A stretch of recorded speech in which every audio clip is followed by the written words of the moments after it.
Abarigani, this is Doc Ock coming to you live and direct from deep in the Black Facts studio archives.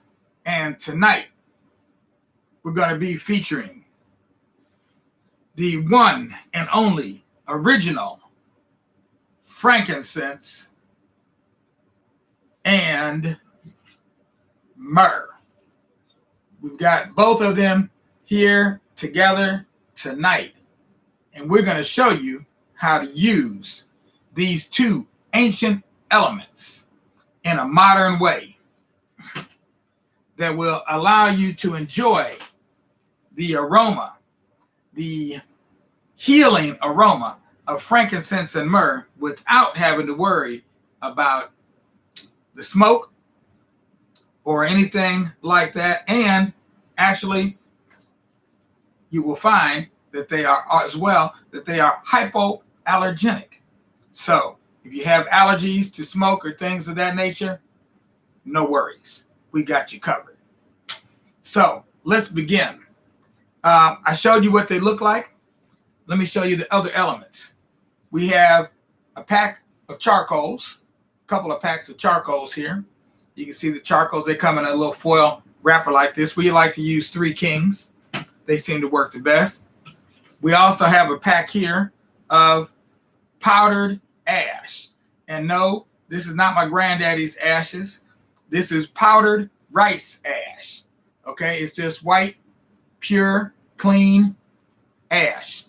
And we put that inside of our charcoal safe burner. Now, this was not originally a charcoal safe burner, but we make it into a charcoal safe burner by adding the ash. And so you can see that you can see a piece of charcoal in there right now. I haven't lit it yet. I'm going to show you how to light it, but it's about 3/4 of the way full with the powdered rice ash. So I'm going to go ahead and I'm going to take a piece of charcoal, and I'm going to take a cigarette lighter, and I'm just going to light the corner of the charcoal, like so. And you can see it start to spark there. Can you see the sparks? See it sparking across there a little bit? Okay, I'm going to set it down before the sparks hit my hand. But you see some smoke rising up off of the charcoal. So this is the charcoal that's making the smoke right now. And that's going to stop in just a minute. Once it finishes sparking all the way across the charcoal, that will end. So this is a charcoal. This is a, what do you call it? You don't need any kind of lighter fluid in order to start these charcoals.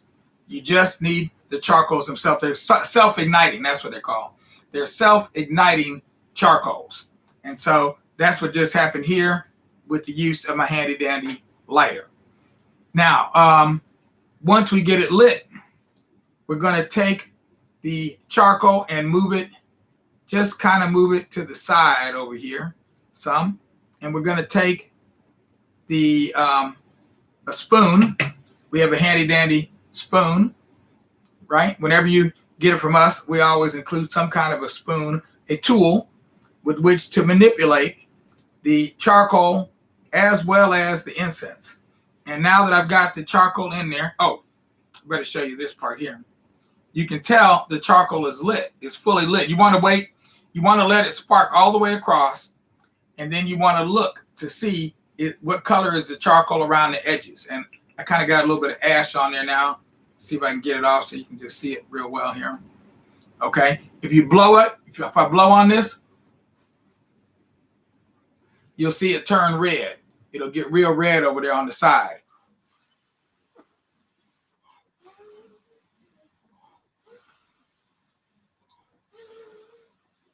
And then you can see it there. It's red all the way around the edge. And that tells me that this charcoal is ready to go.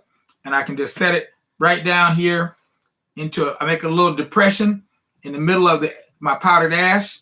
And then I will take some of that powdered ash. I moved out to the sides to make the depression, and I will place it. I'll move it around until it covers the charcoal. I'm not trying to cover it too deep, but I'm not trying to, I am trying to cover it enough so that when I put the resin on top of the powdered ash, because you never want the resin to come in direct contact with the charcoal, that what will happen is the resin will not burn. Instead, the resin will melt. How you doing out there, Ebony? I see you over there. Okay. So you see there, I made a little hill in there. And now I'm going to go ahead and I'm going to take the resin here and I'm going to drop it right on top of that powdered ash. And I just took a little pinch there, not much at all. Just, you know, just like when you're cooking in the kitchen and they say take a pinch, they don't mean a whole cup. You just take a little pinch and you put it on there. And you see there's a tiny bit of smoke coming because this time the resin is fairly close to the charcoal. And what's going to happen is that resin on top is just going to melt. And as it melts, it slowly releases the aroma, the fragrance from the frankincense. Now, frankincense has a menthol quality to it, and that's one of the reasons why it's hypoallergenic. It's also very good for helping to open up your sinus cavities. Okay, so the frankincense, as opposed to shutting down your sinus cavities, will help to open them up. And what you see here, that's the most amount of smoke that we're going to get. And you can, I don't know if you can see it against the dark background here, but I can just barely see it here. Okay, just ever so slight amount of smoke that comes up from that. Now, if you want to use the frankincense and the myrrh together, because we always hear about it in the Bible together, you never use the myrrh by itself. You always use the myrrh along with the frankincense, and you use way less myrrh than you use frankincense. So I'm taking a half a pinch. This is just a half a pinch of myrrh, and I'm going to put that on top of there also. And the myrrh is an astringent. It's also a analgesic, has analgesic properties also. So this kind of incense, not only is it used for sinus issues, etc., and for spiritual issues, it's also used in internal medicine. And if you read your packs of your toothpaste boxes, if you're not using Crest or whatever those other ones, what's that other one? Tide? No, that's for cleaning your clothes. But if you're using a really good toothpaste, when you look on the box before you take it out the box, look on the side of the box and you'll read the ingredients. And one of the ingredients that they use a lot in toothpaste today is myrrh. And they use that because of its astringent properties, pain relieving properties, etc. It's an old time tooth cleansing element, is actually myrrh. Frankincense is also good for the teeth as well. It's also good as a breath freshener. Okay, so if you have bad breath, you can just take a little chunk of the frankincense here. See if I can find a small chunk in here. Here's a small chunk here. You see it there? Just barely can see it there. Okay, and I just pop in the mouth and you chew that like gum, because that's what it is. That's why we call them resins. They are gum resins. They come from the trees. And if you've been watching tonight on the fourth night of Kwanzaa, you'll see that I had a series of videos on frankincense, because this is something I've been dealing with for a long time. And I've traveled literally around the world researching incense, whether it's this kind or on the sticks, etc. Has been a lifelong passion of mine. So, yeah, so I've got it in my mouth now, and I've just been chewing it up. And like I said, it's just like a gum, like chiclets. That comes from trees too. All your original gums come from trees. I don't know where the gums up today come from, but I know originally they came from the trees. Just like rubber came from trees also, right? Okay, so basically we're done here. We're going to just let that sit here and exude as much fragrance as we like. When we don't see any more smoke coming from it, or we feel like we want it to be a little stronger, then we can always add some more on top. Or you just, you want to move the old stuff to the side and then put some fresh stuff right there in the middle, because there may be some amount of it left when you're done. But typically, the way we're using it here, you're not going to have very much, if anything, left at all when it's done. It will all just have become very crispy and unusable, so to speak. Then the last thing is that when you do get the charcoals, if you were to go to the store and you were to see this in a box, the Three Kings is a red, white, and blue box. If you see those boxes and you read the instructions on the back, it'll give you a very different set of instructions as to how to go about using these resins. I've tried that before. It never worked very well. Smoked up the house, ran people out the house. If you don't want to run people out the house, follow my directions. The last thing is that if you follow those directions, which I call misdirections at this point, if you do follow those directions, what'll happen is that you'll have it'll burn really, really quickly. It'll actually burn instead of just melting like you see it here slowly. It'll burn. It'll make a lot of smoke.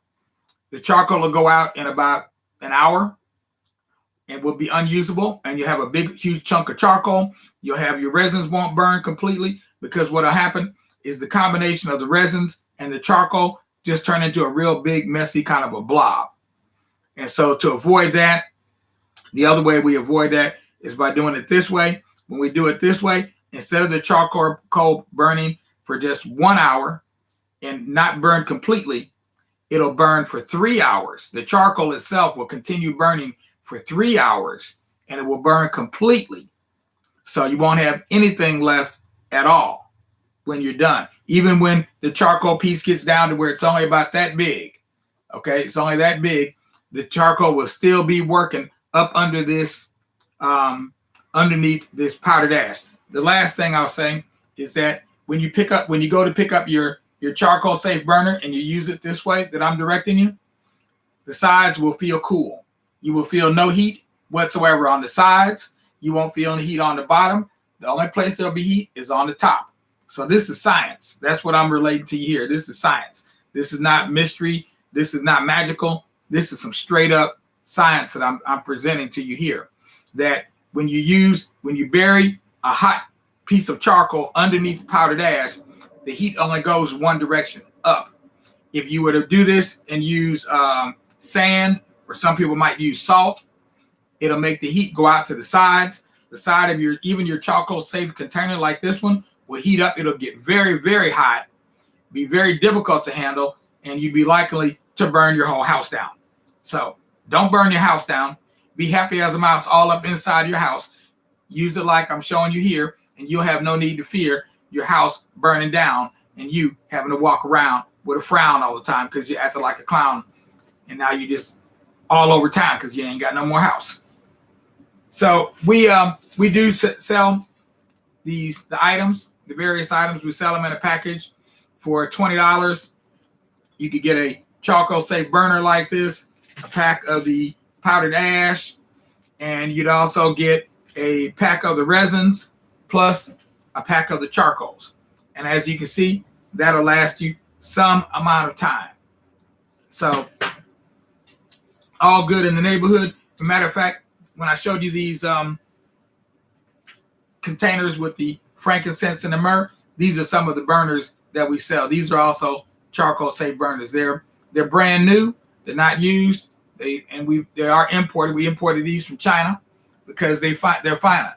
You know, all good ceramic actually come from China, which is why you have China cabinets and why they called it China in the first place, because that's where it came from. And they try to keep it very secret, tightly held secret as to how they go about making that China. So this is our offering for tonight for Ujamaa. And as you can see, there's a lot that I've packed in here just with this one item. I did not mention about the book, but you saw a picture of it earlier in my for my thumbnail. And this is a book we also have created. And the book is called Timely Scents Volume 3 on the Frankincense Trail. And this will give give you all kinds of information about frankincense.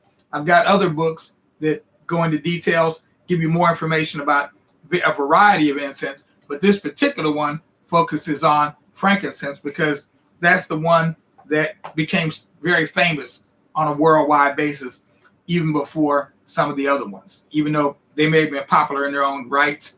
But frankincense, for some reason, it has a tendency to be very well known all over the world, even though people may call it different names.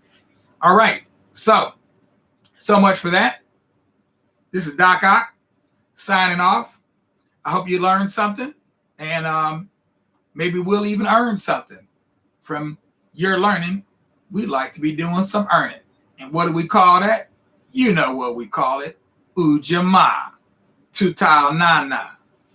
Peace out, y'all. Let me wave here.